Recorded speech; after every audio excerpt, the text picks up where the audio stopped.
You asked, how to divide 7,446 by 2 using the long division method. 7 divided by 2 equals 3. 3 times 2 equals 6. 7 minus 6 equals 1. Bring down 4, making 14. 14 divided by 2 equals 7.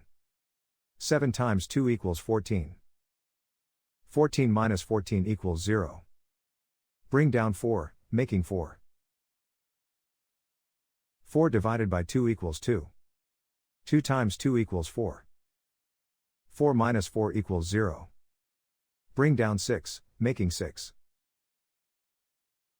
6 divided by 2 equals 3. 3 times 2 equals 6. 6 minus 6 equals 0. The remainder is 0. The final result is 3,723.